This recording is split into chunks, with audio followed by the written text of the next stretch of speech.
Well, happy Friday, everyone. So we're back to work on our solar mounts here. Last couple days we didn't do much because it was windy, like really windy. And Lisa wanted to paint things. So we kind of put stuff on hold until it was nice enough to be out here painting. And so she's got those two sides painted, and then all the other materials that we haven't put in the ground yet are over here getting painted. We're going to add some color to things. Got our pink posts and our, that color is that? Green, blue, turquoise. Alright, so it is Sunday today. We didn't do anything yesterday, just kind of sat around, watched TV, cleaned up in the RV and did some stuff like that.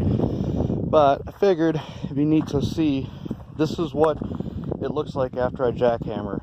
There's just piles of rocks. I mean, if you can imagine, all this stuff is solid. It's not, you know, it's not like they're in chunks like that to begin with.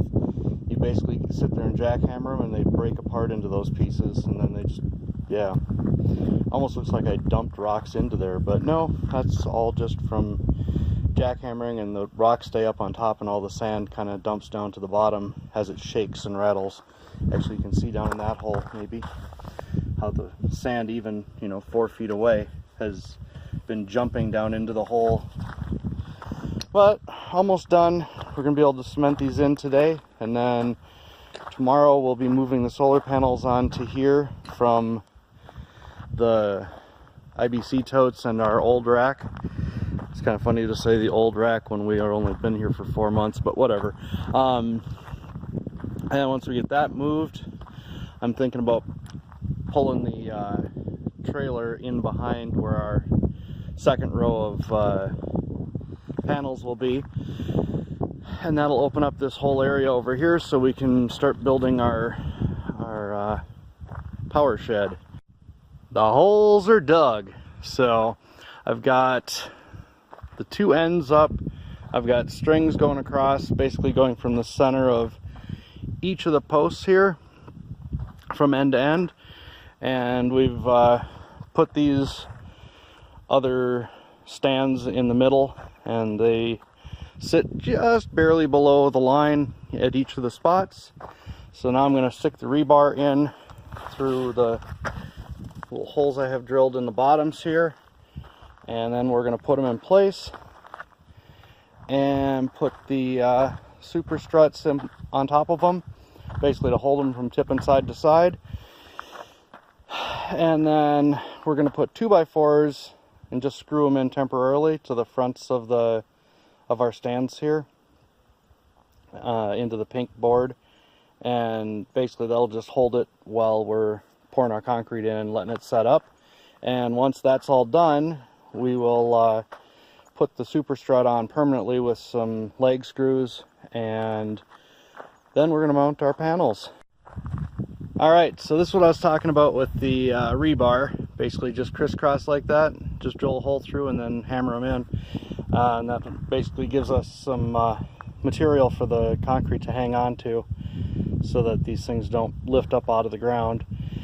And we've already got our lines up, and we've got lines drawn in here for where our mounting holes are on our solar panels. So this is the bottom one and the top one right up here, and that's where our super strut's going to hook onto. And then we'll do the same thing on the next one over, and then we'll run super strut between, basically from end to end. We'll have them all bolted in place, and then we'll just put some 2x4s down on the legs against the ground to hold these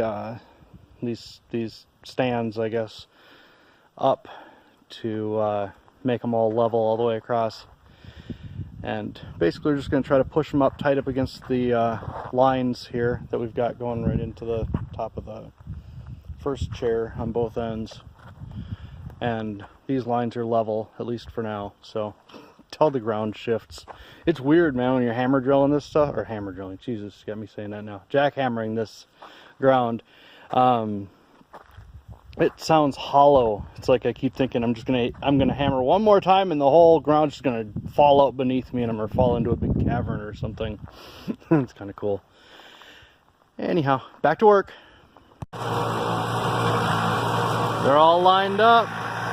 We're mixing up our first batch of concrete in our little Harbor Freight, I think it's a ninth of a yard mixer. So it does 3 cubic feet essentially. I've got about 2 cubic feet in there right now. I don't know, it does well. It's noisy, but it works and it's solid. Woot! Alright, so we got it done, and it's not even dark out yet. We've got about 120 pounds of concrete, 1.5 bags in each hole, and yeah, anyway, everything worked out good. I still think I might put some reinforcements underneath the unistruts, but we'll see how they hold up once I put the panels up on them. I mean, the one thing is the panels themselves will add some rigidity to them, and also the panels are going to spread the weight across relatively evenly, so probably it'll be good. And yeah, so we've got 120 times 10, so 1,200 pounds of concrete hanging off the bottom of these guys. So it's going to take quite a wind to lift that, plus I'd have to rip it out of all the jaggedy rocks and everything else that are left in the holes. So I think we're going to be good with whatever wind we get, but I guess time will tell. Alright guys, so we've got our first 3 panels up. I decided to go ahead and put the new panels up here instead of moving the ones that we had online already, because then we keep the other ones online while I'm screwing around getting these lined up and whatever. But I'm pleased. I mean, you can see it's pretty well straight on. A little harder to move around than I anticipated. I thought they'd float pretty good on here, but I think what's happened is I'm on the edge of my little oval holes on both sides, so I'm not able to adjust much. But you can kind of see I've got my 1/4 bolt. It's 3/4 inches long. Then I've got a polypropylene washer, and then the what do you call it? Zinc coated washer. And then that hooks into the thing, so it's sandwiched in there.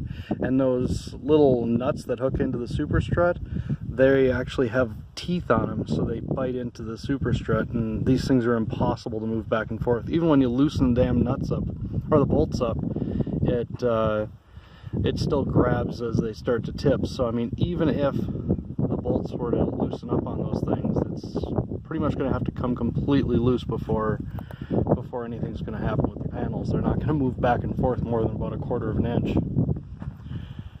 Anyway, so far so good. The wind's blowing pretty good right now, and they're not even moving, so of course it's coming from the side, so it probably wouldn't. We'll see. I'm sure that Terlingo will give us some wind soon. Hey guys, looked like we were going to have a good sunset, but turns out the clouds rolled in, the wind's starting up, so looks like that's about all we're going to get.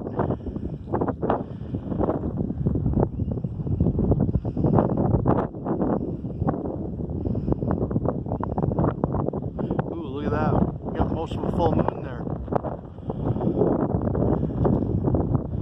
Can't really see our solar panels from here. Alright guys, so it's back to the Nopales again.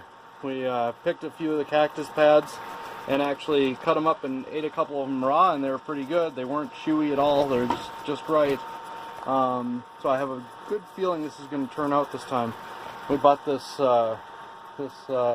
they call it a light cast iron wok at Walmart for like, I think it was like 30 bucks. But what's nice about it is it's still cast iron, so it'll work on the inductive cooktop, which is splendid.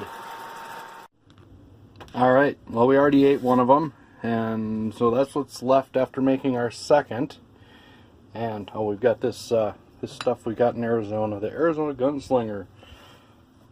It's whatever, chipotle habanero sauce, and then this stuff came from the 99 Only store, and it's actually really good. So there we go, finally made Nopales that actually turned out.